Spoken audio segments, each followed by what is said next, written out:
Hello दोस्तों, तो हम सर्कुलेटरी सिस्टम का अगला पार्ट देखने जा रहे हैं। ब्लड का ब्लड ग्रुप सबसे इंपॉर्टेंट होता है ब्लड ग्रुप। और इसमें पढ़ना बहुत ही आसान होता है, इसको रटना भी बहुत आसान होता है, लेकिन एग्जामिनर जहां क्वेश्चन घुमा के पूछे तो ये आसान सा चैप्टर भी सबसे टफ हो जाता है। तो चलिए शुरू करते हैं ब्लड ग्रुप के बारे में। तो भाई हमने अभी तक ब्लड में दो पार्ट देखा था, 55% प्लाज्मा और 45% कार्ब सेल्स। मैं यहाँ पर एक बहुत ही इंपॉर्टेंट चीज़ बताने जा रहा हूँ जिसको हम कहते हैं, एक प्रकार का बायोमोलिक्यूल है, जैविक अणु है, जिसको हम कहते हैं ग्लाइकोप्रोटीन। जैसे कार्बोहाइड्रेट होता है, प्रोटीन होता है, फैट होता है, वैसे ही क्या होता है, ग्लाइकोप्रोटीन होता है। यदि ये ग्लाइकोप्रोटीन हमारे प्लाज्मा में फ्री फॉर्म में फ्लोट कर रहा हो तो हम इसे ही कहते हैं एंटीबॉडी।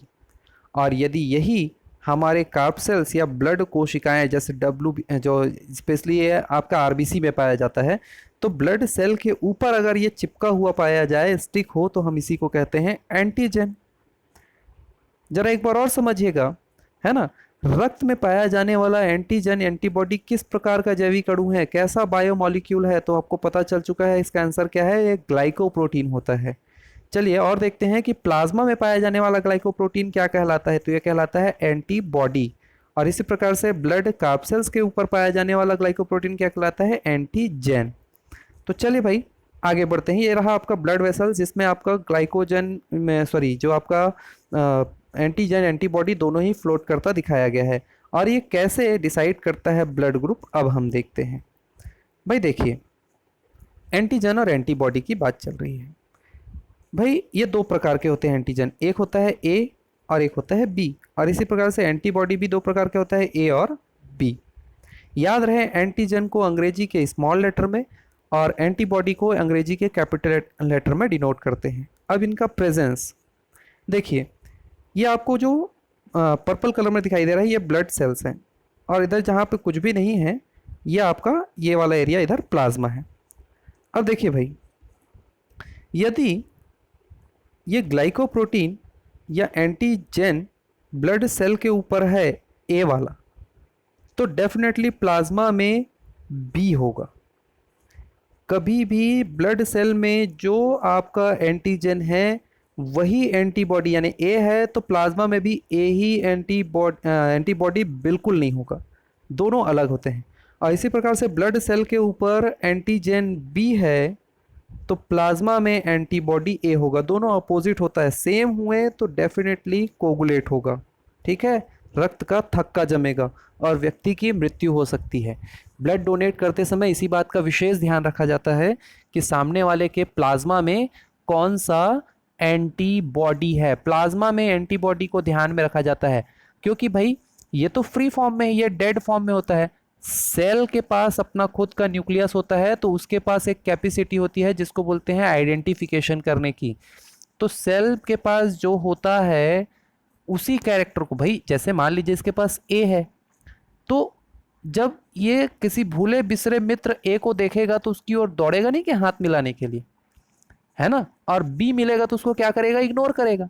तो डेफिनेटली याद रखिएगा, प्लाज्मा में सेम नहीं होना चाहिए, हमेशा डिफरेंट होना चाहिए, तभी वो उससे दूर भागेगा, कोगुलेशन नहीं होगा, दोनों एक दूसरे से चिपकेंगे नहीं, इनका साइज बढ़ जाता है और हमारे छोटे छोटे ब्लड वेसल्स में फंस जाते हैं। तो फंसना नहीं है, इसको अलग अलग करना है, ठीक है। अब आप समझ गए होंगे, आगे हम लोग और इसको डिटेल में समझेंगे। आइए देखते हैं ब्लड ग्रुप के बारे में। भाई यहाँ पर मैंने एक टेबल बनाया है जिसमें आप लोग जो है देख रहे हो कि इधर मैंने एंटीजन के बारे में बात किया है जो कि डेफिनेटली ब्लड सेल के ऊपर होता है, और इधर हम एंटीबॉडी की बात कर रहे हैं जो प्लाज्मा में फ्लोट करते हैं, ठीक है। इसी के बेसिस पे कौन डोनेट करेगा, कौन रिसीव करेगा, और इसके हिसाब से ब्लड ग्रुप क्या होगा, ये सब हम लोग यहाँ पे डिसाइड करेंगे। चलिए देखते हैं। तो भाई यदि ब्लड सेल के ऊपर एंटीजन ए है तो डेफिनेटली ब्लड प्लाज्मा में एंटीबॉडी क्या होगा, बी। और इस कंडीशन में भाई किसी व्यक्ति का ब्लड ग्रुप कौन डिसाइड करता है, जरा समझिएगा, व्यक्ति का ब्लड ग्रुप डिसाइड करता है एंटीजन। तो अगर ब्लड सेल के ऊपर एंटीजन ए है तो ब्लड ग्रुप क्या होगा, ए। अब आप समझ गए होंगे। चलिए देखते हैं अगला। यदि ब्लड सेल के ऊपर एंटीजन बी है तो डेफिनेटली प्लाज्मा में एंटीबॉडी ए होगा, तो बंदे का ब्लड ग्रुप क्या होगा एंटीजन के अकॉर्डिंग, बी, ठीक है। इसी प्रकार से यदि ब्लड सेल के ऊपर दोनों ही एंटीजन पाए जाते हैं, ए और बी। तो हमने कहा है कि यदि ब्लड सेल के ऊपर जो चीज़ है तो प्लाज्मा में वो नहीं होना चाहिए, मतलब यहाँ पर प्लाज्मा में दोनों नहीं पाए जाएंगे। तो व्यक्ति का ब्लड ग्रुप एंटीजन के अकॉर्डिंग क्या हो जाएगा, ए और बी। और यदि ब्लड सेल के ऊपर कोई भी एंटीजन नहीं पाया जाता है तो ये तो आइडेंटिफाई कर ही नहीं सकता है, तो प्लाज्मा में दोनों उपस्थित रह सकते हैं और इस बंदे का ब्लड ग्रुप हो जाएगा ओ। चलिए शुरू करते हैं डोनेट करने का प्रोसेस। बहुत ही ध्यान से समझिएगा, अपना ध्यान इधर उधर बिल्कुल मत भटकाइएगा।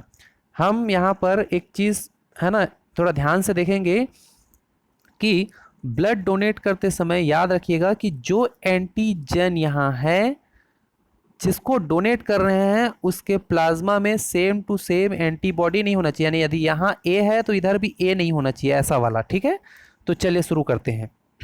भाई देखिएगा, यदि ब्लड ग्रुप ए वाला व्यक्ति ए को डोनेट करता है तो सामने वाले के प्लाज्मा में देखिए क्या ए एंटीबॉडी है, नहीं है, तो ये आसानी से ब्लड ग्रुप ए वाले को डोनेट कर सकता है। लेकिन यदि ए ब्लड ग्रुप वाला बी को डोनेट करने जाता है तो आप देख सकते हो बी के प्लाज्मा में क्या है, ए है, और ऑलरेडी ब्लड ग्रुप ए वाले के सेल के ऊपर एंटीजन ए है, दोनों कोगुलेट होंगे, यानी कि ये बी को ब्लड डोनेट नहीं कर सकता। इसी प्रकार से हम देखते हैं कि क्या ए वाला ब्लड ग्रुप ए बी को डोनेट कर सकता है। तो सबसे पहली चीज देखना क्या है कि प्लाज्मा में क्या है कि नहीं। तो इसके पास ए के पास ए है एंटीजन, तो प्लाज्मा में एंटीबॉडी ए बस नहीं होना चाहिए, यहाँ तो कुछ भी नहीं है, यानी कि ब्लड ग्रुप ए वाला ए बी को आसानी से ब्लड डोनेट कर देगा।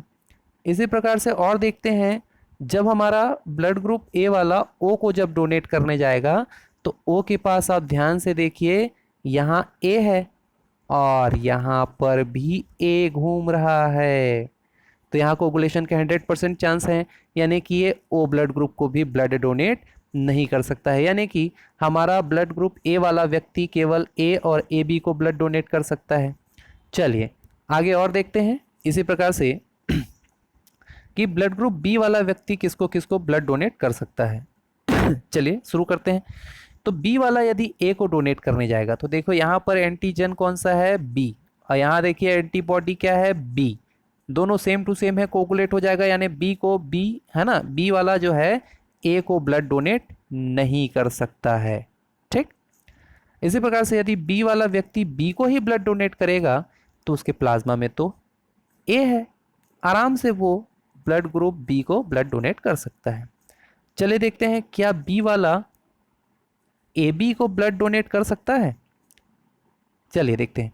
तो देखिए यहाँ पर प्लाज्मा में है क्या, कुछ कोई भी एंटीबॉडी नहीं है, यानी कि बी के यहाँ पर किसी को आइडेंटिफाई नहीं कर पाएगा, यानी ये ब्लड ग्रुप ए बी को ब्लड डोनेट कर सकता है। और इसी प्रकार से ओ को डोनेट करने का तो सवाल ही नहीं उठता है। यहाँ पर भी आपका देख रहे हो कि आपका जो एंटीबॉडी जो है वो यहाँ पर है, ऑलरेडी प्रेजेंट है, यानी बी का जो एंटीबॉडी है यहाँ पर भी प्रेजेंट है, ये दिख रहा है रेड कलर में, तो यहाँ पर ओ को डोनेट नहीं कर सकता। अब बात उठती है कि ब्लड ग्रुप ए बी वाला जो होता है वो किसको किसको ब्लड डोनेट कर सकता है। तो ब्लड ग्रुप ए बी वाला यदि ए को डोनेट करने जाएगा तो देखिए यहाँ पर रेड पार्टिकल ए जो है ना, ये रेड पार्टिकल जो दिखाई दे रहा है बी का जो है वो इधर बी को आइडेंटिफाई करके कोगुलेट करेगा, थक्का बनाएगा, है ना, तो ये नहीं डोनेट कर सकता है ए को। और यदि जो ए बी वाला जो होता है ये बी को अगर ब्लड डोनेट करे तो यहाँ का जो ए पार्टिकल होता है एंटीजन का वो इधर एंटीबॉडी बी से कोगुलेट करेगा, यानी बी को भी ये डोनेट नहीं कर सकता है, ए को नहीं कर सकता, बी को नहीं कर सकता।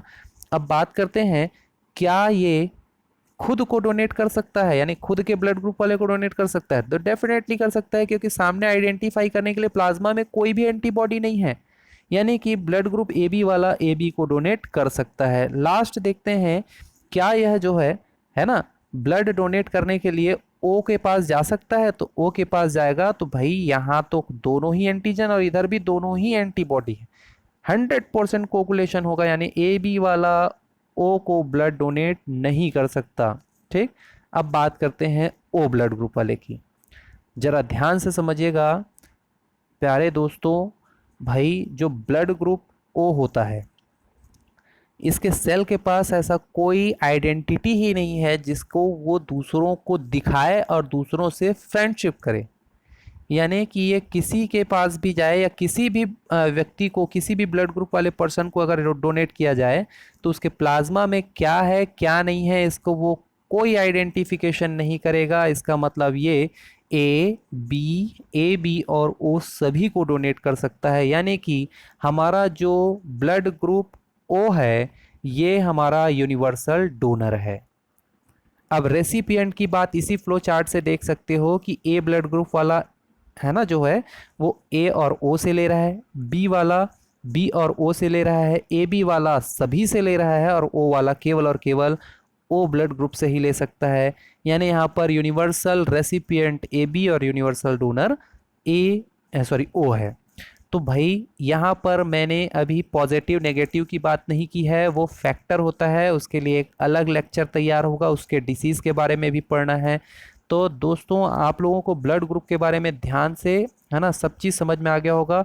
तो इससे रिलेटेड कुछ क्वेश्चन करते हैं। यदि आपको कुछ भी डाउट है तो आप कमेंट सेक्शन पे कमेंट कीजिएगा या लास्ट में मेल आईडी दिया गया है उसमें आप लोग मेल कीजिएगा। चले देखते हैं, यदि कोई व्यक्ति ए रक्त समूह का है तब उसे रक्त में कौन सा एंटीजन पाया जाएगा। तो हमने कहा है कि एंटीजन को हमेशा अंग्रेजी के स्मॉल लेटर से डिनोट किया जाता है, तो एंटीजन कौन सा होगा, ए होगा। आइए आगे देखते हैं, रक्त समूह निर्धारण कौन करता है, एंटीजन या एंटीबॉडी। तो हमने बताया है कि ब्लड सेल के ऊपर पाया जाने वाला एंटीजन ब्लड ग्रुप डिसाइड करता है।